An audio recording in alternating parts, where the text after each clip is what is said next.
지난 9월부터 우리는 교회적으로 전도에 집중해 왔습니다. 이번 주부터 다시 큐티 본문으로 구역이 돌아가 왔습니다. 사랑하면 지킨다고 예수님 말씀하셨죠. 각자 소견이 옳은 대로 하지 않으려면 하나님의 뜻을 분별하고 하나님의 뜻에 순종해야 합니다. 하나님의 말씀을 묵상하고 삶에 끊임없이 적용해야만 이 모든 일이 가능합니다. 하나님의 말씀으로 살 때 하나님의 뜻을 선택하는 지혜, 하나님의 뜻대로 살아낼 그 능력의 지혜를 우리는 덤으로 받게 됩니다. 11월 20일부터 우리는 호세아를 묵상해 오고 있습니다. 호세아는 크게 세 부분으로 되어 있습니다. 1장에서 3장까지 호세아의 불행한 결혼 이야기를 통해 이스라엘과 하나님의 관계를 빗대어 서술해 가고 있습니다. 두 번째 단락인 4장에서 11장까지는 탕자 같은 이스라엘의 죄악을 적나라하게 하나님이 드러내십니다. 이 첫 번째 단락과 두 번째 단락 끝에는 회복을 노래합니다. 마지막 세 번째 단락은 12장에서 14장까지인데요. 이 희망의 미래를 약속하는 것으로 끝이 납니다. 저는 이번 주 묵상 본문인 6장에서 11장에 묘사된 이스라엘의 죄악들을 몇 가지만 살펴보고자 합니다. 월요일 본문에서 하나님이 심판할 수밖에 없는 이유가 언약을 깨고 배반했기 때문이라고 합니다. 하나님이 목숨 걸고 지키고 사랑하듯이 충성을 다하겠다는 것이 이스라엘의 언약이었습니다. 그런데 이 언약을 깨고 하나님께 반역했죠. 북이스라엘의 종교 중심지인 세겜만 봐도 그들을 멸망시킬 수밖에 없습니다. 제사장은 종교 장사를 하고 있습니다. 예배를 위한 드림을 말하고 있지만 자신의 배를 불리기 위해서 하나님을 이용하는 강도떼였습니다. 화요일 본문이죠. 심판할 수밖에 없는 또 다른 이유는 그들이 어리석은 비둘기이기 때문입니다. 아수르의 도움을 청했다가 분리하면 또 애굽에 가고 또다시 아수르로 갑니다. 문제를 정치적으로 힘으로만 해결하는 그들은 하나님을 의지하지 않습니다. 하나님이 힘을 길러주셨는데 그 힘으로 악을 꾀하는 데 사용하는 북이스라엘입니다.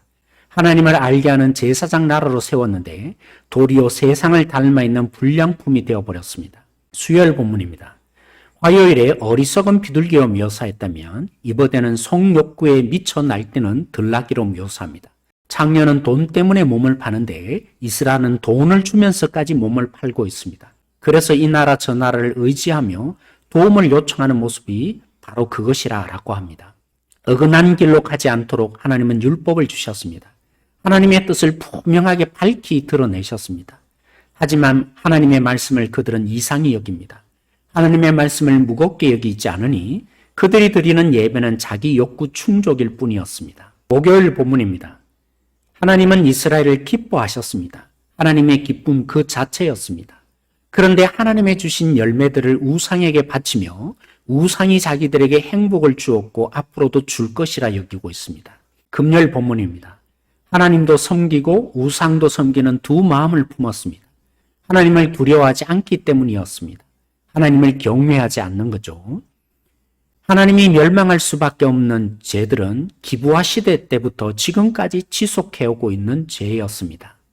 토요일 본문입니다.